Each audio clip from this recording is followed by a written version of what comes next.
नमस्ते, सुप्रभात।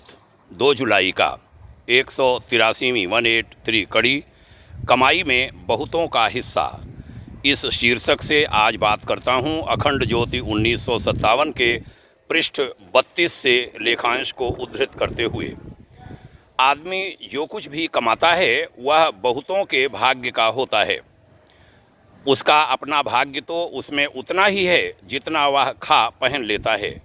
शेष तो जिन जिन का है उनके पास पहुंच ही जाता है। कमाने वाले की स्थिति एक कारिंदा से अधिक नहीं है। जैसे कारिंदा गांव के किसानों से लगान वसूल करके लाता है और मालिकों को दे देता है और खुद अपनी गुजर लायक वेतन मालिकों से पाता है, वैसे ही कमाने वाला दूसरों के भाग्य का रुपया लाता है और समझता है कि मैं मालदार बन गया। कितनी भारी भूल है। दूसरों की अमानत पर इतना गर्व। जब सब अपना अपना भाग ले लेते हैं तो हम स्वयं खाली रह जाते हैं और फिर कमाई की धुन सवार होती है। इसी कमाने और बांटने में उम्र समाप्त हो जाती है और पल्ले कुछ भी नहीं पड़ता। जीवन में जो धन बांटने से बचा रहता है उसे वैसे ही पछताते हुए छोड़कर जाना पड़ता है जिससे मरते समय भी बड़ा कष्ट उठाना होता है। जोड़े हुए धन को तो वे लोग जिनका वह भाग्य है आपस में बांट ही लेंगे, परंतु जिसने कमाने में पाप इकट्ठे किए उसे क्या लाभ हुआ? इसका जवाब देने में उसे हिचकियां आने लगेंगी और थोड़ी ही देर में प्राण पखेरु अपने कर्मों का बुरा परिणाम भोगने नरक की ओर चल देगा। बहुत ही प्यारा यह आज का लेखांश गुरुवर आचार्य श्री राम शर्मा जी के द्वारा कमाई में बहुतों का हिस्सा इस विषय पर लिखा गया था। उसका कुछ अंश हमने आपके सम्मुख उद्धृत किया है। बड़ा ही महत्वपूर्ण लेखांश है यह।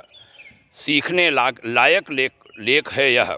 सीखने लायक विचार हैं यह बात समझ में नहीं आती, लेकिन तब जब सब कुछ जा चुका होता है हाथ से रेत की भांति, तब समझ में आता है और तब समझ में आने का कोई लाभ नहीं होता।